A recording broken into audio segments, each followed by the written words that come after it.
Hello guys, this is Brajesh here and once again welcome back to Civil Easy. तो इस video में हम RCC के बारे में डिस्कस करने वाले हैं। आरसीसी की हम सेकंड क्लास करेंगे। इसमें पहली क्लास में ज़्यादा कुछ नहीं हुआ था, बस हमने कंक्रीट के बारे में थोड़ा सा इंट्रोडक्शन दिया था। उसके बाद कंक्रीट क्या होती है, कंक्रीट की क्लासिफिकेशंस हमने देखे थे। उसके बाद थोड़ी बहुत बेसिक सी डिफिनीशंस देखी थी। तो एक बार जल्दी से आइए रिवाइज़ कर लेते हैं, उसके बाद फिर बाकी का जो आगे का रिमेनिंग टॉपिक है वो हम कवर कर लेंगे। तो सबसे पहले तो हमने आपको बताया था कि कंक्रीट क्या होती है। कंक्रीट की जो भी हमने अभी तक डेफिनेशन पढ़ी है वो थोड़ी सी गलत है, गलत नहीं है, लेकिन क्या है उसका जो थोड़ा सा उसमें कुछ ना कुछ इम्प्रूवमेंट की ज़रूरत है। तो कंक्रीट की जो भी हम डेफिनेशन पढ़ते हैं अभी तक ये है कि सीमेंट, सैंड, वाटर, एग्रीगेट और एडमिक्सचर्स का जो एक प्रॉपर प्रोपोर्शन में एक मिक्स तैयार किया जाता है, एक घोल तैयार किया जाता है, उसी को हम कंक्रीट बोलते हैं। तो ये डेफिनेशन अभी तक हमने पढ़ी है, ये डेफिनेशन हमने अभी तक पढ़ रखी है।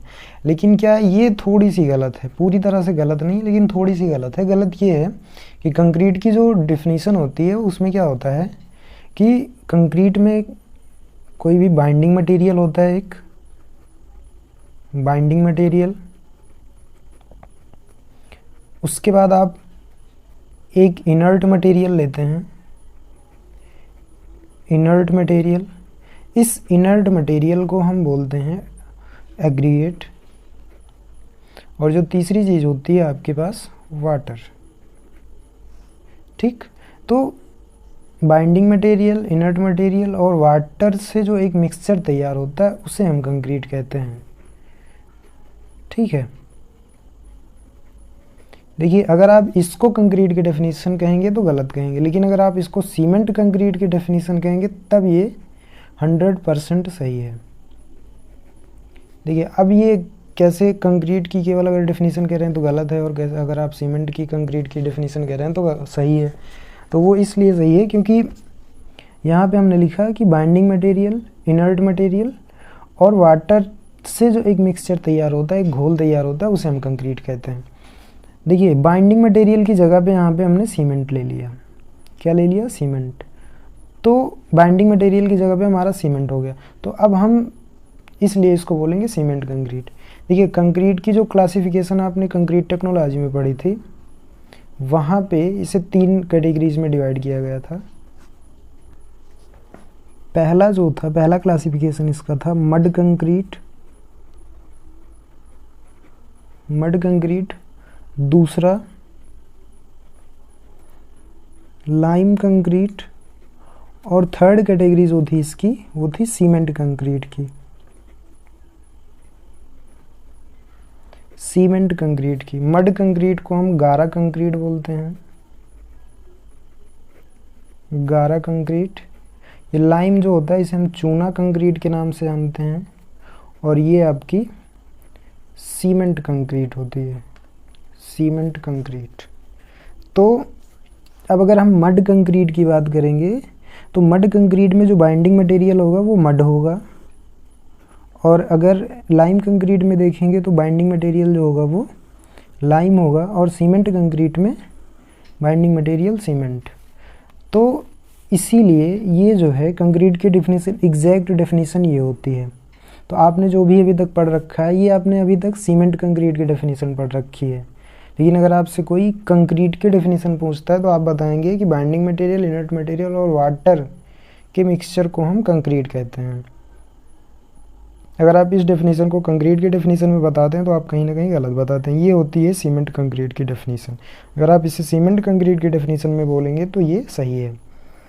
ठीक, इसके बाद था आपका, देखिए गारा कंक्रीट में क्या होता है। गारा कंक्रीट जो होता है इसमें सिंपली बाइंडिंग मटेरियल की जगह पे हम मिट्टी का इस्तेमाल करते हैं। जैसे पुराने टाइम पे कच्ची दीवारें बनती थी, ईंट तो होता था लेकिन वहाँ पे जो मोल्टार हम यूज़ करते थे, मसाला, उसमें क्या होता था कि सीमेंट की जगह पे मिट्टी होती थी, तो मिट्टी से हम चिनाई करते थे, मिट्टी के गारे से। तो वो वहाँ पे उस टाइम पे वो एक प्रकार से मड होता था, मड कंक्रीट। फिर क्या हुआ, धीरे धीरे उसके बाद लाइम, चूने की हेल्प से पुरानी जो भी बिल्डिंग्स हैं, लाल किला हो गया, कुतुब मीनार, ताजमहल, ये सब क्या है, यहाँ पे लाइम कंक्रीट का यूज़ हुआ है। सीमेंट उस टाइम पे नहीं थी, सीमेंट का कंक्रीट हम नहीं बोल सकते कि वहाँ पे सीमेंट कंक्रीट यूज़ हुई है। इसके बाद सीमेंट कंक्रीट अब होती है ज़्यादातर कामों में सीमेंट, ज़्यादातर क्या, लगभग 100% कामों में सीमेंट का ही यूज़ हो रहा है, क्योंकि इसकी जो क्वालिटी होती है वो अच्छी होती है, कहीं ना कहीं स्ट्रेंथ अच्छी होती है और ये ईज़िली मिल भी जाता है। तो उसके बाद आपने सीमेंट कंक्रीट के संगठक देखे थे कि इंग्रेडिएंट्स कौन कौन से होते हैं। सीमेंट कंक्रीट के इंग्रेडिएंट्स में हमने यही देखा था, सीमेंट, सैंड, वाटर, एग्रीगेट और एडमिक्सचर्स। ये सब पीछे हम डिस्कस कर चुके हैं, इसलिए यहाँ पे इसको हम डीप में एक्सप्लेन नहीं करने वाले हैं।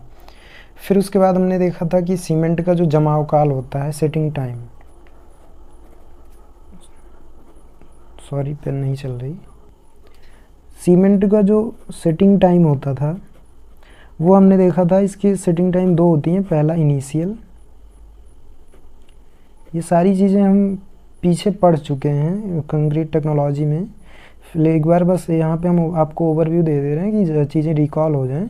एक ये होता है 30 मिनट इनिशियल सेटिंग टाइम, और जो फाइनल सेटिंग टाइम होती है वो हम सीमेंट की 10 घंटे लेते हैं। ये होता है आपका नॉर्मल सीमेंट के लिए, मतलब पोर्टलैंड, जो आप नॉर्मली सीमेंट यूज़ करते हैं, पोर्टलैंड सीमेंट जो होती है, पोर्टलैंड पोज़ोलाना सीमेंट के नाम से आती है। ज़्यादातर सीमेंट की बोरियों पे आपको देखने को मिल जाएगा, वहाँ पे लिखा होता है साफ साफ Portland pozzolana cement.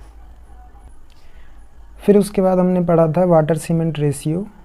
Water cement ratio में क्या होता है कि जो इसकी वैल्यू लेते हैं हम 0.4 से 0.6 के बीच में लेते हैं, 0.4 से 0.6। फिर उसके बाद हमने क्लासिफिकेशंस देखे थे। क्लासिफिकेशंस में आपने सीमेंट कंक्रीट के 2 क्लासिफिकेशन देखे थे।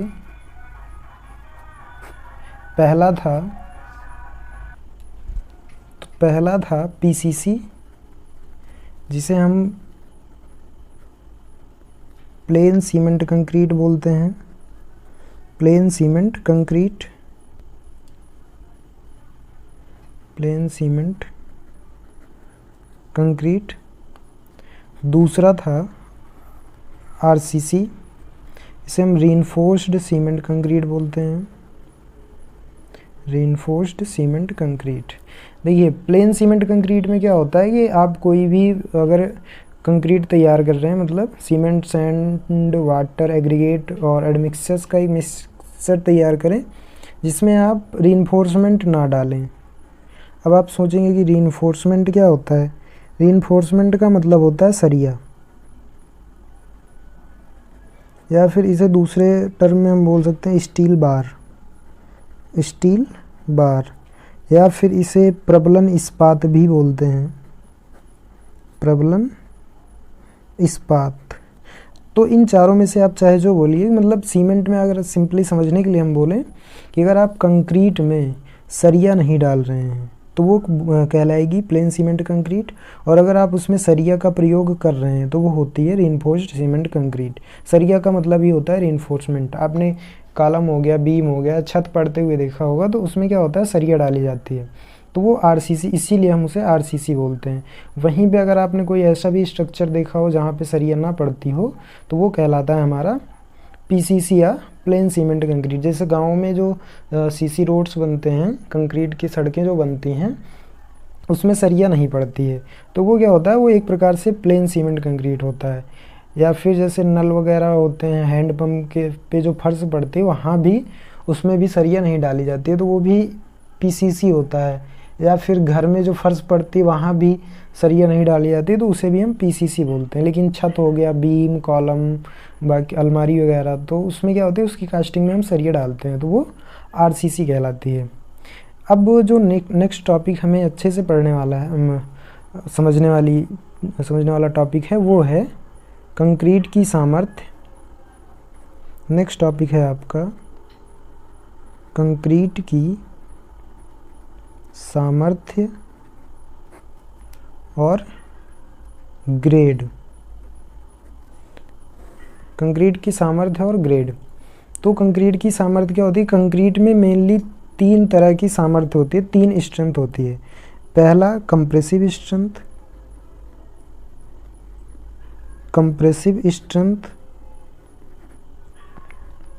दूसरा जो होता है वो टेंसाइल स्ट्रेंथ, एंड थर्ड जो होता है वो शियर स्ट्रेंथ होता है, शियर स्ट्रेंथ। लेकिन जो कंक्रीट में सबसे ज़्यादा अगर कोई स्ट्रेंथ पाई जाती है तो वो होती है कंप्रेसिव स्ट्रेंथ। कंक्रीट सबसे ज़्यादा कंप्रेशन फोर्स जो होता है, कंप्रेसिव फोर्स, उसके प्रति ये ज़्यादा मजबूत होती है। वहीं पे टेंसाइल स्ट्रेंथ जो होती है ये कंप्रेसिव स्ट्रेंथ की 1/10 होती है। मतलब इसकी जो टेंसाइल स्ट्रेंथ होती है वो काफ़ी ज़्यादा कम होती है, क्योंकि कंक्रीट क्या होता है, एक प्रकार का कंक्रीट जो होता है ये एक प्रकार का ब्रिटिल मटेरियल होता है, जिसे आप हिंदी में भंगुर बोलते हैं। ये होता है ब्रिटिल मटेरियल। ब्रिटिल मटेरियल की खास बात ये होती है कि ये जब तक फोर्स को झेलेगा, अदरवाइज़ क्या होगा, ये सडनली ब्रेक कर जाता है, अचानक से ये टूट जाता है। जैसे आप ईंट का एग्जांपल ले लीजिए। ईंट क्या होता है कि ईंट में ना तो फैलता है, ना मुड़ता है, ना कुछ होता है। ये क्या होगा, जब तक इसकी स्ट्रेंथ है, जब तक ये लोड सहने की इसकी क्षमता सहेगा, नहीं तो अचानक से टूट जाएगा। वहीं पे ब्रिटिल मटेरियल का एक सबसे अच्छा एग्जांपल होता है आपके पास चॉक। जो स्कूल कॉलेज में जो भी जिन चॉक से पढ़ाया जाता है उनका आपने देखा होगा, तो वो अचानक से ब्रेक कर जाते हैं, ना तो वो मुड़ते हैं, ना तो वो फैलते हैं। क्या होता है, वो डायरेक्टली टूट जाते हैं। तो इसीलिए हम उसे बोलते हैं ब्रिटिल मटेरियल। तो कहीं ना कहीं कंक्रीट में भी यही गुण होता है। कंक्रीट भी क्या होती है, ना ये फैलती है, ना मुड़ती है, ये डायरेक्टली टूट जाती है। अब मान लीजिए थोड़ी देर के लिए हम समझते हैं कि कंप्रेसिव स्ट्रेंथ और टेंसाइल स्ट्रेंथ कैसे इसकी होती है और क्या होती है। मान लीजिए हमारे पास एक बीम है, ये एक कंक्रीट की बीम है और यहाँ पे दीवारें हैं। इन दीवारों से ये कंक्रीट की बीम जो है लगी हुई है। अब अगर इन दीवारों से ये कंक्रीट की बीम लगी हुई है,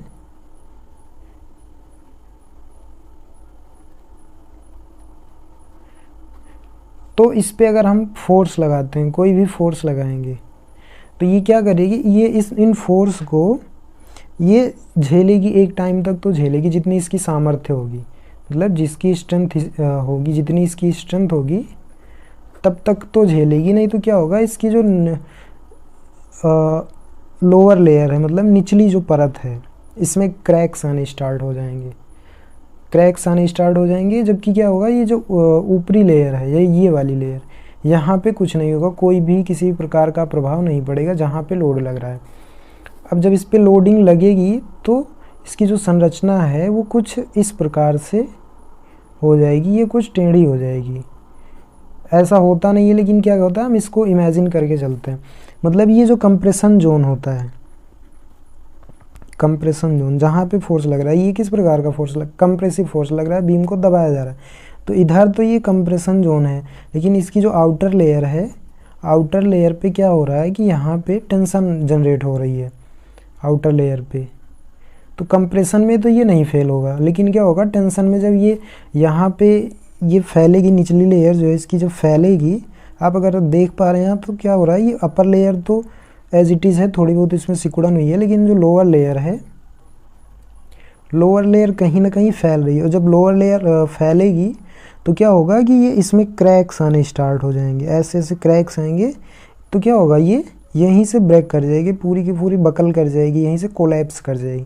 तो ये टेंशन जोन जो होता है, इसका टेंशन जोन जो होता है, ये यहीं से कोलैप्स करता है, मतलब यहीं से ये फेल होती है। तो इसीलिए बोला जाता है कि जो कंक्रीट की कंप्रेसिव स्ट्रेंथ तो अच्छी होती है, लेकिन जो टेंसाइल स्ट्रेंथ होती है इसकी कहीं ना कहीं कंप्रेसिव स्ट्रेंथ की 1/10 होती है। अगर ये कंप्रेशन में 100 किलो का वज़न झेल रही है, तो ये टेंशन में केवल 10 किलो का ही लोड झेल सकती है। ठीक है, तो इसीलिए टेंशन में क्या होता है, ये स्ट्रेंथ इसकी कम होती है। अगर आपको यहाँ से ना समझ में आया हो तो आपने इरेज़र देखा होगा। इरेज़र क्या होता है, अगर आप इरेज़र को पकड़ के मोड़ते हैं, अगर आप उसे ऐसे मोड़ेंगे तो इधर जहाँ से आप फोर्स लगा रहे हैं इधर से तो वो कुछ नहीं होगा, लेकिन जो ये आउटर लेयर है, आउटर लेयर में क्या होगा, वो फैलने की कोशिश करती है। अगर और इरेज़र अगर लो क्वालिटी की है, उसमें इलास्टिसिटी कम है, तो ये जो आउटर लेयर होती है, बाहर वाली लेयर जहाँ से आप मोड़ रहे हैं, तो ये क्या होगा, वहाँ से फट जाती है। तो मतलब क्या हुआ, टेंशन में अगर इसे क्या इधर से मोड़ा जा रहा है, इधर से मोड़ा जा रहा है, तो ये क्या होगी, ये इनर लेयर जो है सिकुड़ेगी, लेकिन आउटर लेयर जो है फैलने की कोशिश करेगी। जब ये आउटर लेयर फैलने की कोशिश करेगी तो कहीं ना कहीं टेंशन में ये फेल कर जाएगी। ठीक है, तो आई होप आपको अब समझ में आ गया होगा। ठीक, उसके बाद क्या है कि कंप्रेसिव स्ट्रेंथ को हम बोलते हैं कैरेक्टरिस्टिक स्ट्रेंथ के नाम से भी हम कंप्रेसिव स्ट्रेंथ को जानते हैं। इसे हम क्या बोलते हैं, characteristic compressive strength, compressive strength. Hindi में इसे बोलते हैं अभिलक्षणिक सामर्थ्य, हिंदी में इसे बोलेंगे अभिलक्षणिक सामर्थ्य। अब ये कैरेक्टरिस्टिक कंप्रेसिव स्ट्रेंथ क्या होता है, इसकी हम जांच करते हैं और जांच किया जाता है इसका, इसमें 15 सेंटीमीटर के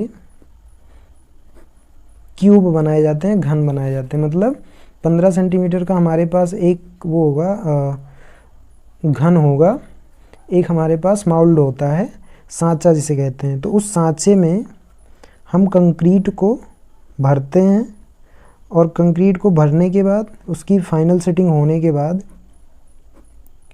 उसे हम 28 दिन तक उसकी तराई करते हैं, क्योरिंग करते हैं 28 दिन तक। मान लीजिए ये आपका 15 × 15 सेंटीमीटर ये है, 15 इसकी चौड़ाई है और 15 इसकी ऊंचाई भी है। ऊंचाई 15, चौड़ाई और ये भी 15 है, लंबाई भी 15। तो ये एक मोल्ड होता है, इसमें हम कंक्रीट को फिलअप करते हैं। कंक्रीट को भरने के बाद इसमें से कंक्रीट को भर लिया जाता है, उसको फाइनल सेटिंग होने के बाद उस ब्लॉक को हम निकाल लेते हैं और निकालने के बाद उसकी 28 दिन तक तराई की जाती है।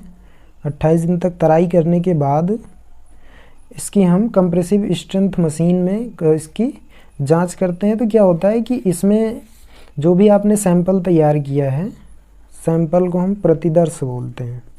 सैंपल को देखिए, हम इंग्लिश और हिंदी में इसलिए बता रहे हैं क्योंकि आपको बुक में चीज़ें हिंदी में मिलेंगी या फिर जो आप नोट्स पढ़ेंगे उसमें हिंदी में मिलेंगे।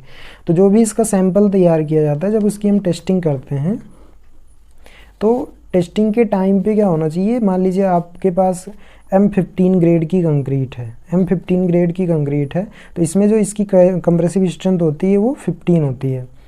तो जब भी आप करें तो वो इसकी स्ट्रेंथ कितनी आनी चाहिए, 15 न्यूटन प्रति mm² आनी चाहिए। लेकिन ये जो आपके पास सैंपल है, हो सकता है ये पूरी तरह से स्ट्रेंथ ना गेन कर पाया, क्योंकि कंक्रीट को जो स्ट्रेंथ गेन करने में टाइम लगता है वो 3 साल का टाइम लगता है। 3 वर्ष में 100% स्ट्रेंथ गेन कर पाती है। तो कहीं ना कहीं स्ट्रेंथ इसकी कम होती है 28 दिन पे। तो जो भी आप सैंपल तैयार करेंगे, ये इस 15 न्यूटन का कम से कम 95% स्ट्रेंथ गेन कर चुकी हो। मतलब अगर आप 15 का 95% निकालेंगे तो ये कहीं ना कहीं 14.25 के आसपास आएगा। तो मतलब 14.25 न्यूटन प्रति mm² इसकी स्ट्रेंथ आनी चाहिए जांच करने के बाद। ये सैंपल फेल हो तो केवल 5% ही फेल हो, मतलब केवल 5% ये स्ट्रेंथ ना गेन कर पाया हो तो चलेगा, लेकिन 95% इसे 28 दिन में स्ट्रेंथ इसकी आ जानी चाहिए। ऐसे ही आपके पास अगर M20 ग्रेड का कंक्रीट है तो आप 20 का 95% निकाल लेंगे, तो उसके हिसाब से जितनी इसकी स्ट्रेंथ बनेगी उसकी स्ट्रेंथ इसकी आनी चाहिए। 95% मिनिमम स्ट्रेंथ इसकी जब हम टेस्टिंग करें तो इस जो भी हमारे पास सैंपल होता है, टेस्टिंग के बाद 95% वो स्ट्रेंथ गेन कर चुका हो।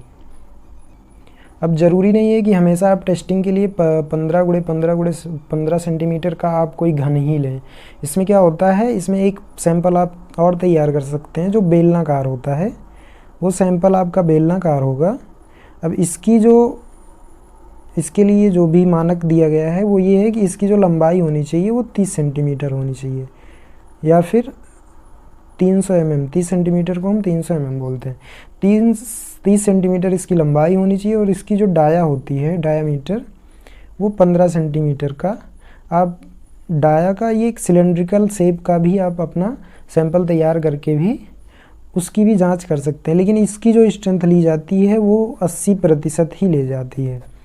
मतलब अगर ये 80% स्ट्रेंथ अपना दिखाता है, जैसे आपको M20 का आना चाहिए 20 न्यूटन प्रति mm स्क्वायर स्ट्रेंथ इसकी आनी चाहिए मिनिमम, लेकिन अगर ये 16 न्यूटन ही आ रहा है, अब इसका अगर 80% निकालेंगे तो 16, अगर ये 16 न्यूटन mm स्क्वायर भी आ रहा है तो कहीं ना कहीं आपका सैंपल जो स्ट्रेंथ दे रहा है वो सही स्ट्रेंथ दे रहा है। तो आप क्यूब की जगह पे आप सिलेंड्रिकल शेप का भी प्रतिदर्श सैंपल तैयार करके उसकी जांच कर सकते हैं। ठीक है, तो ये बात हुई कैरेक्टरिस्टिक स्ट्रेंथ की, जिसे हम अभिलक्षणिक सामर्थ्य बोलते हैं। आई होप आपको अभिलक्षणिक सामर्थ्य क्लियर हुआ होगा। देन उसके बाद नेक्स्ट जो आपका टॉपिक है वो है ग्रेड। वो क्या है? Grade of concrete. अब ग्रेड क्या होता है? ग्रेड जो होता है ये, जैसे आपने अगर पढ़ा है तो वहाँ पे M10, जैसे पीछे भी हमने बताया M15, M20, तो ये सब क्या होती है? कंक्रीट की ग्रेड होती है। M यहाँ पे जो डिनोट करता है वो मिक्स को करता है, M का मतलब होता है मिक्स, और ये जो 10, 15, 20 ये सब होता है, ये जो होती है इसकी कंप्रेसिव स्ट्रेंथ होती है। कंप्रेसिव स्ट्रेंथ, या फिर आप इसे बोल सकते हैं characteristic compressive strength. Characteristic compressive strength होता है, जिसे हम न्यूटन प्रति mm स्क्वायर में डिनोट करते हैं, या फिर इसे हम मेगा पास्कल में भी प्रदर्शित करते हैं। ठीक है, इसके लिए क्या होता है? अलग अलग रेशियो होते हैं। जैसे M10 के लिए होता है आपका कि 1:3:6। अब यहाँ पे आप सोच रहे होंगे कि 1 क्या होता है, 3 क्या होता है, 6 क्या होता है। तो ये जो होता है आपका सीमेंट, 3 ये मिडिल वाला जो होता है ये सैंड होता है, और ये होता है आपका एग्रीगेट। मतलब जो भी आपको रेशियो गिवन होगा वो पहला जो मिलेगा वो सीमेंट, हमेशा पहले वाले को सीमेंट, और मिडिल वाला जो होता है सैंड की मात्रा होती है, और लास्ट वाला जो होता है एग्रीगेट। मतलब M10 की अगर आपको M10 ग्रेड का कंक्रीट बनाना हो तो उसमें क्या करेंगे आप, एक मान लीजिए अगर आप तसले से माप रहे हैं तो 1 तसला सीमेंट, 3 तसला सैंड जिसे आप बालू कहते हैं, मोरंग कहते हैं कहीं कहीं पे, और उसके बाद 6 तसला आपका एग्रीगेट होगा, 6 तसला आप गिट्टी लेंगे। ठीक, अगर आप बोरी में माप रहे हैं तो 1 बोरी सीमेंट, 3 बोरी सैंड, 3 बोरी बालू, और 6 बोरी आपकी हो जाएगी गिट्टी। ठीक है, तो ये इस बेसिस पे हम करते हैं ग्रेडिंग। वहीं पे M15 के लिए जो होता है, M15 के लिए यही रेशियो होता है 1:2:4, जो कि नॉर्मली यूज़ किया जाता है, या तो ये यूज़ किया जाता है या फिर M20 ग्रेड की कंक्रीट यूज़ की जाती है, जिसमें हम 1:1:1.5 और 1:3, मतलब 1:1.5:3, 1:1.5:3, या तो ये ज़्यादा चलता है या तो M20। तो यहाँ पे ये क्या हुआ? सीमेंट, सैंड और वाटर। तो ये होता है ग्रेड आपका। ग्रेड आई होप आपको क्लियर हुआ होगा। ये एक एक चीज़ आपको क्लियर होनी चाहिए। M जो होता है वो मिक्स डिनोट करता है, 10, 15, 20, 25 ये डिनोट करता है आपका कैरेक्टरिस्टिक कंप्रेसिव स्ट्रेंथ, जो कि हमने बताया कैसे ज्ञात की जाती है। आप 15 सेंटीमीटर का क्यूब बनाएंगे, उसके बाद 28 दिन तक आप तराई करेंगे, देन उसके बाद उसकी आप जांच कर लेंगे कंप्रेसिव स्ट्रेंथ मशीन में, तो वहाँ से आपको इसकी स्ट्रेंथ मिल जाएगी। और स्ट्रेंथ कितनी आनी चाहिए? मिनिमम 95% आनी चाहिए, और ये अगर फेल हो तो केवल 5% ही फेल हो। मतलब 95% स्ट्रेंथ अगर नहीं है तो कहीं ना कहीं आपका सैंपल जो आपने तैयार किया है वो रेशियो गड़बड़ है। ठीक, आइए देख लेते हैं जल्दी से इसकी ग्रेड की जो भी होती है कंक्रीट की ग्रेड, इसकी एक टेबल है, उसको देख लेते हैं तो चीज़ें वहाँ से क्लियर हो जाएंगी। तो ये आपकी कंक्रीट की कुछ ग्रेड्स हैं। देखिए, सामान्य कंक्रीट जो होती है जिसे हम ऑर्डिनरी कंक्रीट बोलते हैं, तो ऑर्डिनरी कंक्रीट में M10 से लेके M20 तक का रेशियो रखा जाता है। M10 का रेशियो होता है 1:3:6, M15 का होता है 1:2:4 और M20 का होता है 1:1.5:3।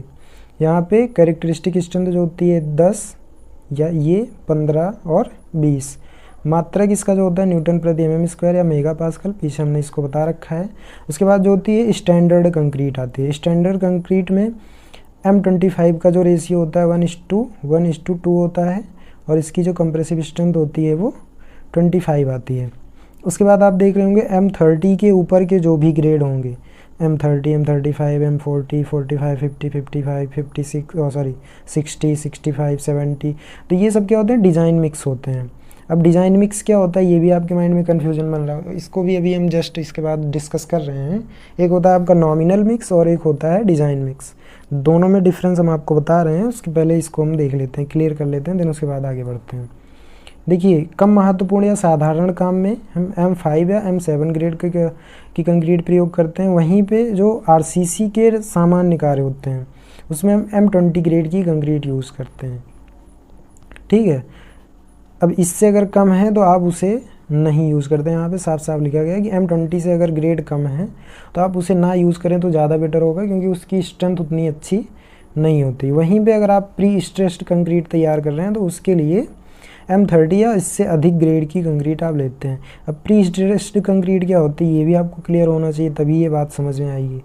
प्री स्ट्रेस्ड कंक्रीट क्या होती है, तो अगर पता है तो अच्छी बात है, नहीं पता तो आप कमेंट बॉक्स में लिख दीजिएगा। इसको हम आपको नेक्स्ट वीडियो में एक्सप्लेन कर देंगे, या फिर जब भी आप चाहेंगे तब हम इसको आप एक्सप्लेन कर देंगे। तो ये थे आपके जो मानक कंक्रीट, मतलब स्टैंडर्ड कंक्रीट की कैटेगरी में रखे गए हैं। उसके बाद थर्ड है आपकी उच्च सामर्थ्य की कंक्रीट।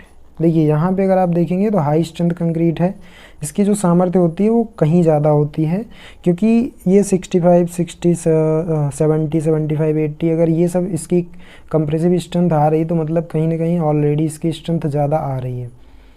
तो ये क्या होता है कि ये मतलब ज़्यादातर इन्हें कामों में नहीं लिया जाता है, लेकिन अगर कोई हमें हाई स्ट्रेंथ का वर्क करना है तो वहाँ पे हम इसमें से कोई भी ग्रेड की कंक्रीट ले सकते हैं। ठीक है, उसके बाद है नेक्स्ट टॉपिक है कंक्रीट का मिश्रण वर्गीकरण। कंक्रीट का मिश्रण वर्गीकरण क्या होता है, मिश्रण को हम मिक्स बोलते हैं। जैसे पीछे हमने बताया कि मान लीजिए आपके पास M20 ग्रेड की कंक्रीट है, तो यहाँ पे जो M होता है वो मिक्स डिनोट करता है, M फॉर मिक्स। मिक्स को हिंदी में हम बोलते हैं मिश्रण। ठीक है, तो मिश्रण भी कंक्रीट के दो प्रकार के होते हैं। एक होता है nominal mix, nominal mix concrete होती है, नॉमिनल मिक्स कंक्रीट, और दूसरी जो होती है वो डिज़ाइन मिक्स होती है, डिज़ाइन मिक्स कंक्रीट। जैसे अभी आपने ऊपर जो कंक्रीट ग्रेड की टेबल देखी तो यहाँ पे डिज़ाइन मिक्स देखा आपने, तो ये डिज़ाइन मिक्स क्या होता है वही हम आपको बताने वाले हैं। देखिए, क्या होता है कि जैसे आप कोई भी M20 ग्रेड की कंक्रीट अगर आप यूज़ कर रहे हैं तो इससे क्या होता है, इसका आप साइड पे इसका मसाला तैयार करते हैं, देन उसके बाद आप जाके इसकी कास्टिंग कर देते हैं। फिर चाहे आपको स्लैब की ढलाई करनी हो, बीम की ढलाई करनी हो या कॉलम की ढलाई करनी हो, इसके लिए आप कहीं पे लैब में ले जाके इस सैंपल को, उस मसाले को जांच नहीं करते हैं। लेकिन डिज़ाइन मिक्स में क्या होता है, डिज़ाइन मिक्स जो होता है ये M30 या उससे ऊपर की ग्रेड के लिए यूज़ किया जाता है। M30 या उससे ऊपर,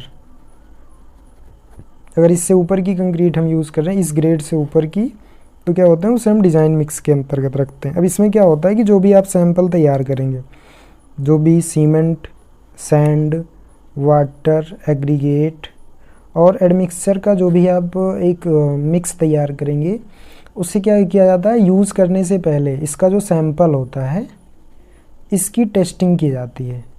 इसका क्या किया जाता है, इसका परीक्षण किया जाता है। परीक्षण करने के बाद इसकी जब टेस्टिंग कर ली जाती है, देन उसके बाद ही हम इसे यूज़ करते हैं, अदरवाइज़ हम इसे डायरेक्टली यूज़ नहीं करते हैं। तो सिंपल सा डिफरेंस है कि नॉमिनल मिक्स की जो कंक्रीट होती है इसे हम डायरेक्टली यूज़ कर लेते हैं, और डिज़ाइन मिक्स में क्या होता है कि इसका सैंपल तैयार करने के बाद पहले हम उसका जांच करते हैं, देन उसके बाद हम उसे यूज़ में लाते हैं। तो इसकी डेफिनेशन अगर हम देखें तो यही बोल रहे हैं कि प्रयोग से पूर्व सामर्थ्य परीक्षण नहीं किया जाता है, और ये क्या होता है कि जो नॉमिनल मिक्स कंक्रीट होती है ये M20 से कम ग्रेड के लिए प्रयोग की जाती है। लेकिन वहीं पे अगर आप डिज़ाइन मिक्स की देखेंगे तो ये क्या होता है कि इसकी जो भी हम सैंपल तैयार करते हैं इससे पहले प्रयोगशाला में इसकी जांच की जाती है, देन उसके बाद हम उसे प्रयोग में लाते हैं और ऐसी कंक्रीट को हम डिज़ाइन मिक्स कंक्रीट कहते हैं। तो आई होप आपको चीज़ें क्लियर हुई होंगी आप आज जितना भी हमने बताया है। अगर कहीं भी किसी भी टॉपिक में कोई भी कन्फ्यूज़न है तो आप कमेंट बॉक्स में लिख सकते हैं, हम आप उस कन्फ्यूज़न को दूर करने की कोशिश करेंगे, या फिर आप वीडियो को दोबारा देख लीजिएगा तो भी चीज़ें क्लियर हो जाएंगी। तो आज के लिए बस इतना ही, मिलते हैं नेक्स्ट वीडियो में, तब तक के लिए जय हिंद जय भारत। और अगर आप हमारे चैनल पर नए हैं तो चैनल को सब्सक्राइब ज़रूर कर लें और दोस्तों के साथ भी शेयर कर दें। तो एक बार फिर से जय हिंद जय भारत।